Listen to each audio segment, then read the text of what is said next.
Kansallispuistot tutuiksi ryhmä on saapunut Kolille. Miten tänne Kolille pääsee, Mikko? No, tähän Kolin satamaan, missä nyt ollaan, niin pääsee tietenkin omalla autolla, mutta Joensuun suunnasta pääsee myös kimppataksilla, tämmöinen kuin Kolin kimppataksi. Lieksasta taas tulee lautta ja talvisaikaan pääsee jäätietä pitkin. Ja täytyy sanoa, että tämä Koli on kyllä ollut semmoinen, mitä olen haaveillut pitkän aikaa, en ole koskaan käynyt.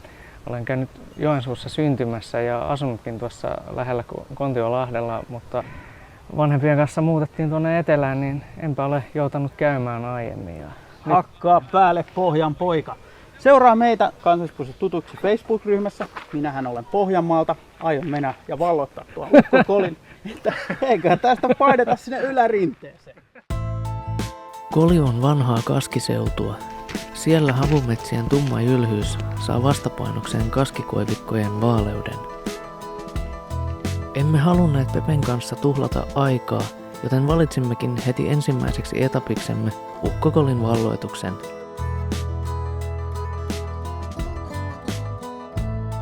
Vaikka jääkausi onnistuikin hieman tasoittamaan maisemia, niin Kolin huipuilla on yhä laajoja avokallioita, joilta avautuvat vaikuttavat näköalat alas Pieliselle. Ylimpänä huipuista komeilee Ukko Koli ja lähes samoihin lukemiin yltävät myös läheiset Akka ja Pahakoli. Vaikka asutus yleistyikin Pielisen seudulla 1500-luvulle tultaessa, niin Kolin vaarat säilyvät asumattomina 1700-luvulle saakka.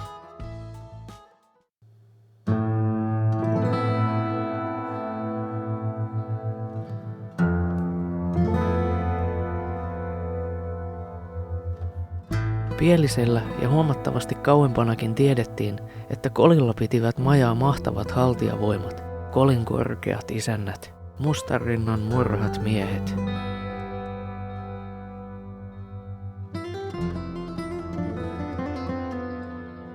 Tämä pelonsekaista kunnioitustakin nostattava aito kansallismaisemamme on houkutellut luokseen lukuisia innoitusta hakevia taiteilijoita.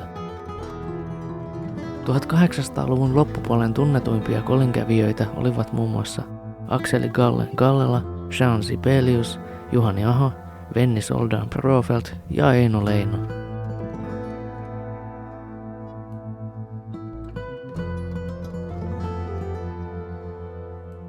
Kolin henkeä salpaavan kauniit maisemat tekevät sieluun pienen särön, josta valo pääsee sisään.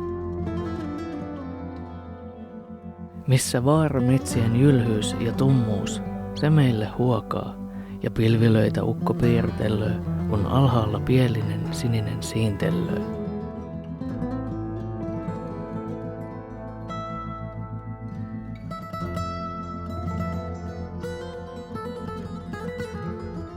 Siellä on tuomittu ja pidetty istunnot, silloiset oikeustaloistunnot ja päätetty, onko henkilö syyllinen vai ei. Hänet on tuotu Pahakolin päälle. Syylliseksi todettuna katkaistu matkalla oksa puusta, laitettu olkapäältä olkapäälle ja tiputettu alas.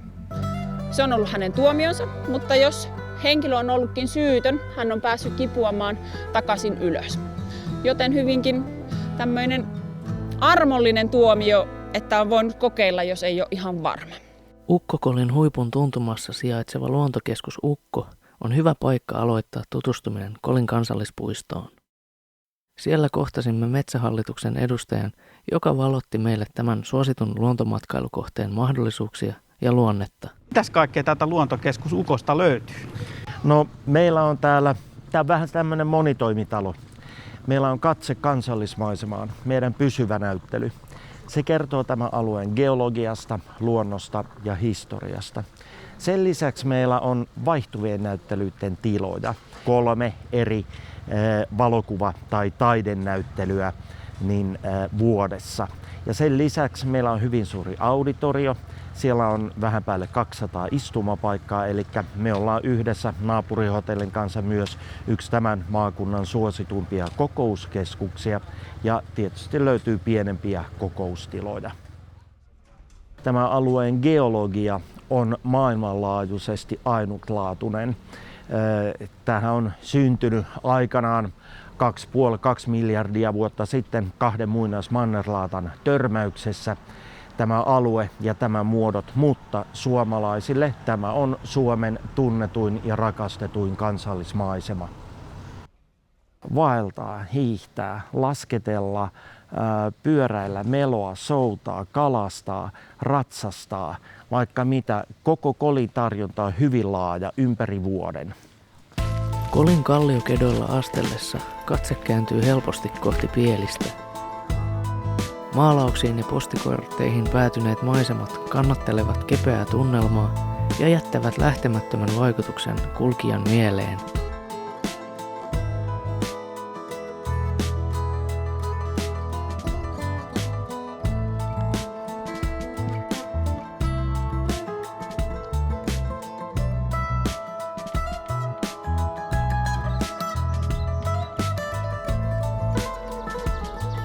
Matkaa tehdessä kannattaa kiinnittää huomionsa vaikkapa menneiden aikojen niittytaloudesta muistuttaviin latoihin, talojen kivijalkoihin ja kukkaniittyihin.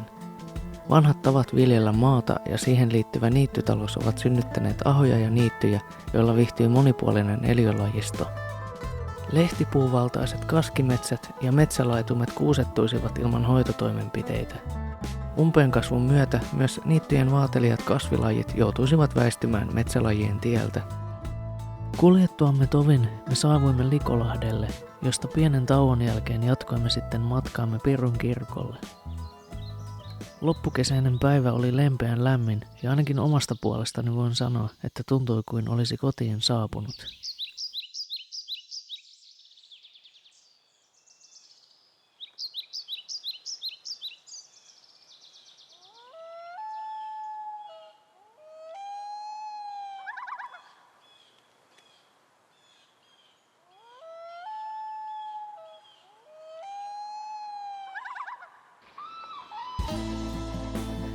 Kolin kansallispuistosta löytynee mieleinen polku lähes jokaiselle. Teemapolkujen tietotauluista voi oppia paljon alueen luonnosta, menneisyydestä ja geologiasta. Mikäli kaipaa hieman haastetta, niin vaativampia ja pidempiäkin vaihtoehtoja kyllä löytyy.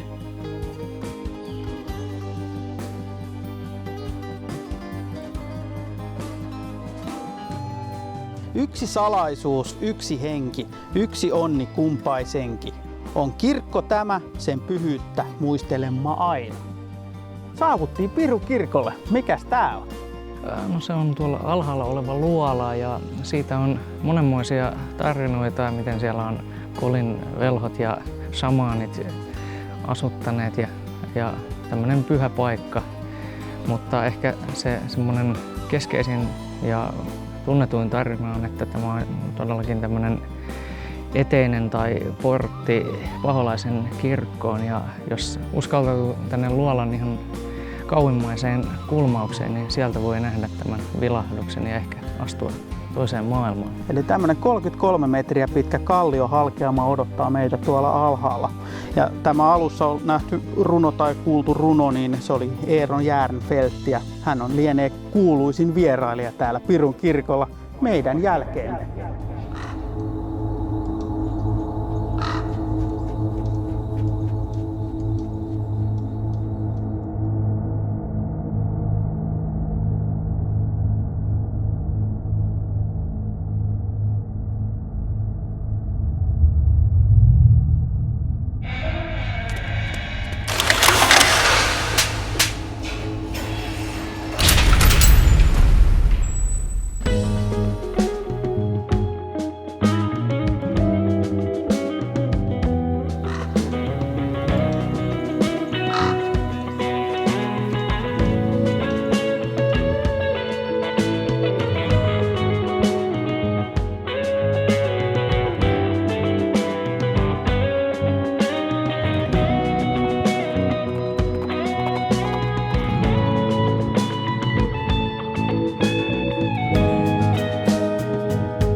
Ehdimme nähdä vain osan Kolin kansallispuiston monista ihmeistä ja ulottuvuuksista.